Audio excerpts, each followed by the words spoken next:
car that we have here today sits in between the CX-3 and the CX-5, but yet it's not called the CX-4. Yeah, I don't know why.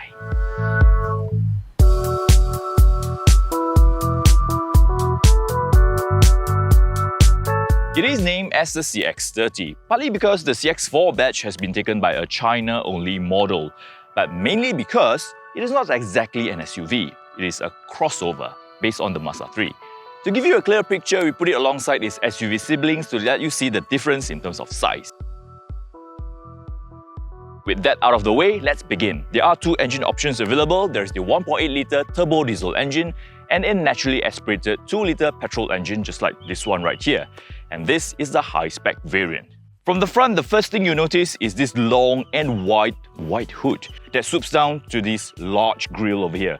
Check out these black accents on the grille. Doesn't it remind you of the Aston Martin DBS Superleggera? Cantik!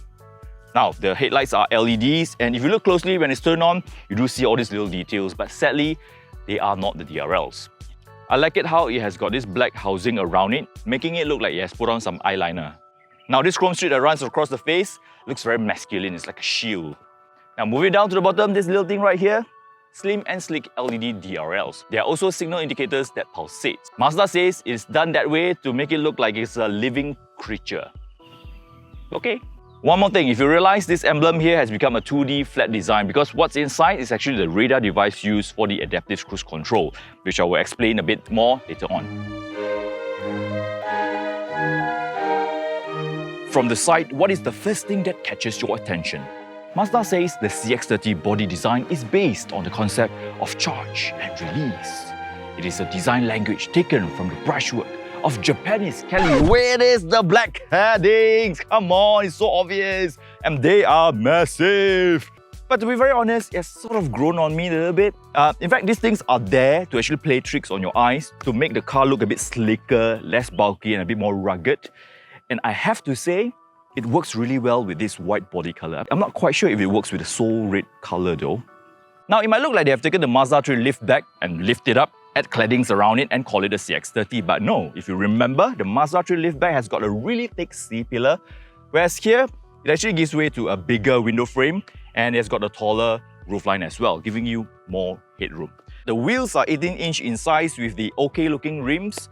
The door-mounted side mirrors, the design is slick. So it has got a higher ground clearance than the Mazda 3, but it doesn't ride as tall as the CX-3 and the CX-5. So it is good for your parents, your kids, and even your pets to get in and out of the car. To the bum. Around the back, it has got this subtle black spoiler. Tail lights, they look really gorgeous. They are LED, beautiful. Unlike the Mazda 3 liftback, it has got this concave tailgate, giving it a less meaty bum design, I suppose. Tailpipes, coming from Mazda nowadays, they are the real stuff.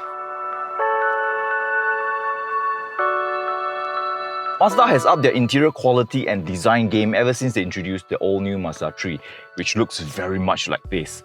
With this level of design and build quality, in this segment, it is mighty impressive. The leather-like material that you use across the dash, well, I don't quite like the two-tone design though, black and poo-poo brown. But at least the poo-poo brown armrest feels really comfortable, the one on the door as well. This door handle looks really great. And the seats, I kid you not, it is very comfortable. It gives you maximum support around your thighs, your back and your shoulder as well. Sitting position is great. The steering wheel came straight from the Mazda 3 and the size just feels right in here. And I really love the buttons on the steering wheel. The way it feels, can you hear it? The tactile feel? These are premium stuff and other Japanese car makers should learn from Mazda. Steering wheel comes with pedal shifters as well. Middle cluster is a combination of analog and digital dials. The one right in the middle is digital, so you can change the view, which is not much. You can change from the driver assistance view, speedometer, and show your fuel consumption stats.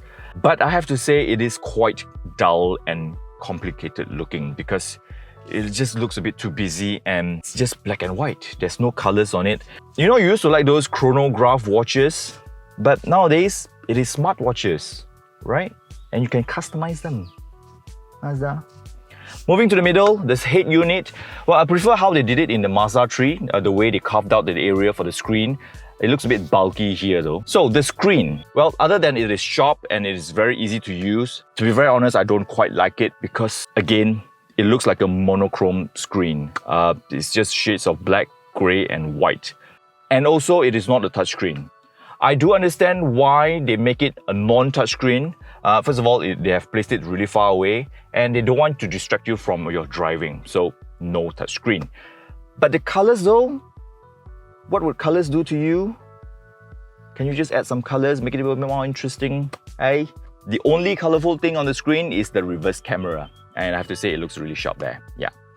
Now, moving along, down here, the less is more philosophy is well executed. Look at it! Such a small, simple and organised way of putting your climate control settings, and it feels great as well. So simple to use, very direct, I love it. Moving along, you get a USB port here for your Apple CarPlay and Android Auto. Yes, it comes with that. And this compartment right here, other than it's good for my sunnies, I'm not quite sure what else it's good for. Pens maybe. Now check out this lid. Graceful, well educated. And down there, 2 cup holders. And of course this area here, you get this black gloss finish with a bit of holographic carbon fiber-like finishing.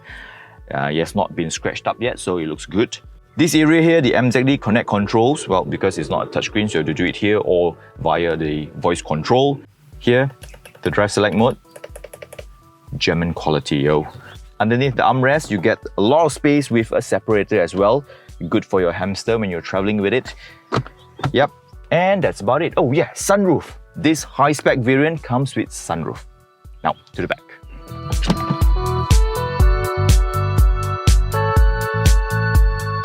I do have to agree with Eugene though that the seats are a bit too upright. He said it in the media drive vlog. But is it claustrophobic though? Well, not really. You do get a bit of headroom in here. The windows are bigger. You get a little cutout in the C-pillar. And the roof lining is not black, so that helps a lot. You get rear air vents in the middle here, armrests with cup holders, and the seat designs are actually very nice. Another good thing is the floor mats. They are not the moldy looking ones from the Mazda 3, so that's good.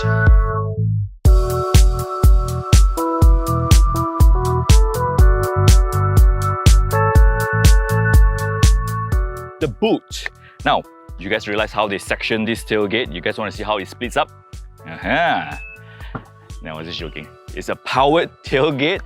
Now, the boot space is said to be larger than the CX-3 by 80 litres at 430 litres. Huge is not how I would describe it, sufficient. And down here, you do get space saver wheel, and that's about it. Oh, good news! Remember how I was locked out from the Mazda 3 liftback? The key in the car, pressing this button will not lock yourself out from the car. I guess they fixed it. Now it's time to talk about things I like and don't like about this car. Starting with the things that I like. The voice recognition lady allows you to barge in the middle of a conversation. Help. This prompt can be skipped by Cancel. How I wish I can have this feature turned on whenever I have an argument with my wife.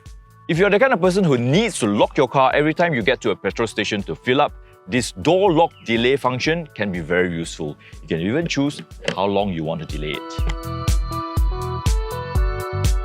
Just like the Mazda 3, the car will lock itself whenever we walk away from it with the key. You ready? Zum zum malika zum! Yeah, a bit delayed, but it works. Things that I don't like, well, the signal indicator sound. It just sounds like water dripping onto the dashboard, like constantly. And where is it coming from? Yeah, that. What are we?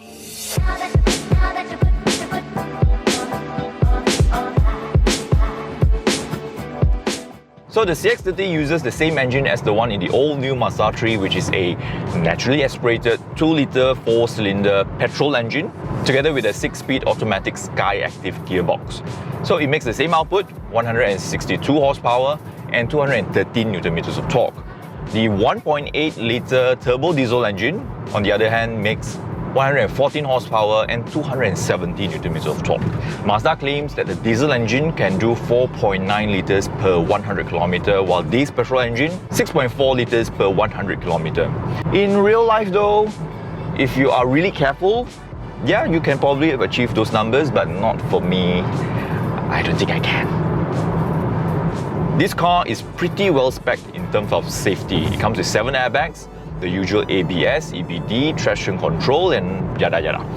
On top of all that, it comes with Mazda's iActiv Sense, which includes adaptive headlights, high beam control, rear cross traffic alert, smart brake support, lane keep assist, lane departure warning, and radar cruise control. How is it like as compared to certain more established safety systems, for example, like Volvo's IntelliSafe? Well, there are certain limitations to this. For example, the smart brake support for front and rear only works in between 15 km per hour to 145 km per hour. Well, the radar cruise control together with the lane keep assist, I was hoping that it's going to work like the Volvo Pilot Assist system, but not really, because the adaptive cruise control can only be activated when you're moving at a speed of 30 km per hour and above. So you can't do all the Facebooking, nail clipping, nasi lemak eating in a car while stuck in the jam, because it doesn't crawl and brake and then crawl again for you, just like the one in the Volvo. But all these come together as a package is actually quite impressive for a car like this. Apart from all the limitations, one thing that I would like to complain would be when you're on radar cruise control, the car is a bit slow to realize that the road in front is clear and then pick up speed. So there's a delay there, which can be quite frustrating, especially for the person behind you. So yeah, all these things are really good to have, just that we are a bit spoiled by Volvo. I like how they have the blind spot monitoring indicator on the head-up display on top of the ones on the side mirrors to tell you if there's a car or motorbike in your blind spot. So that's very clever. So now, how does it drive? If you have been our follower for a long time and you have been watching all our Mazda videos, you would have been an expert by now on the idea behind Mazda's skyactiv technology and their Jimba Itai philosophy. In short, this car drives pleasantly well. It's got a good sitting position, the seat is comfortable, supports me really well. The steering feel is great, and it's got a nice weight to it for a car like this. Acceleration is linear, well, not very fast, but linear and gradual, which something Mazda has always been preaching about. And the ride, it rides really well. In fact, it has got a tinge of premium feel to it. I know some of you guys might say it's a bit harsh, but come on bro. You want sporty driving and yet you want it to be comfortable? Cannot lah, tak boleh. Come on, this is good enough. Just take it and go. Take it and go.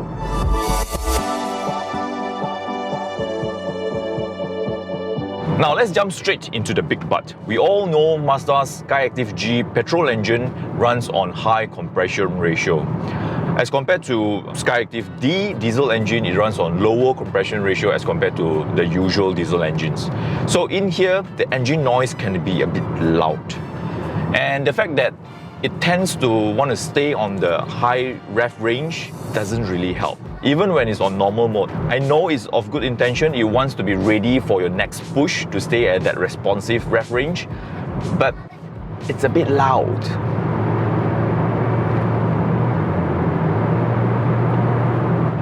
Yeah, I think it's just a bit too gung-ho. If I want it to be sporty, I'll just put it on sport mode. So don't be so uptight, bro. Chill, relax, bro. But I have to say, with the much improved NVH as compared to the previous Mazda 3, it is still bearable in here. One thing that is highly commendable is that you can push this not so hatchback, not so SUV, smack in the middle thing fast through corners. As you enter a big corner at speed, you will then realize, wait, I can actually go faster than this. The chassis of this car is strong and it feels like it's running on all-wheel drive, even though this is two-wheel drive. All thanks to the GVC Plus feature, which is G Vectoring Control Plus.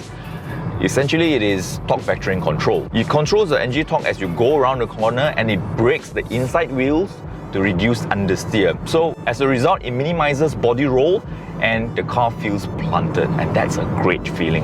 And when you're driving fast around winding roads, it reduces that passenger movement in the cabin, giving them that more pleasant ride, which means you can lenjan a bit more. Now I guess it's time to address that elephant in the room. This not so hatchback, not so SUV, smack in the middle thing, who is it made for? Mazda has kind of made a car that no one asked for. Introducing the car that you have been waiting for, the Mazda CX-30 crossover! I would understand the part where there is a declining trend in the C-segment hatchback and sedan, so they created something with higher ground clearance. But what's wrong with the CX-3? And the CX-5 is a brilliant model. They created a CX-4 in China, which is like a half size for a shoe. So the CX-3 is like a size 8, the CX-4 is size 8.5, and the CX-5 size 9. The CX-30, size 8.25. I suppose now everyone can find the perfect fit. I do sometimes wish that I can find size 8.75. That'd be nice.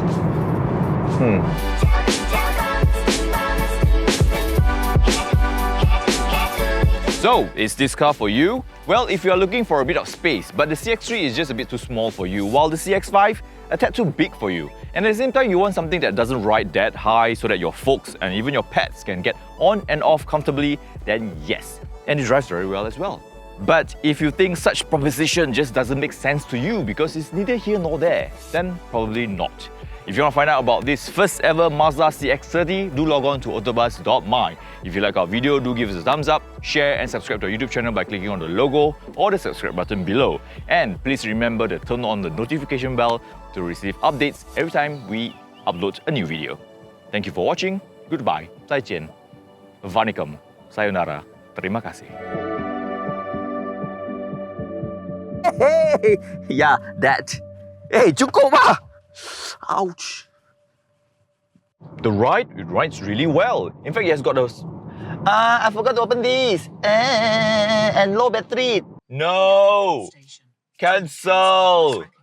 It's not my fault. No.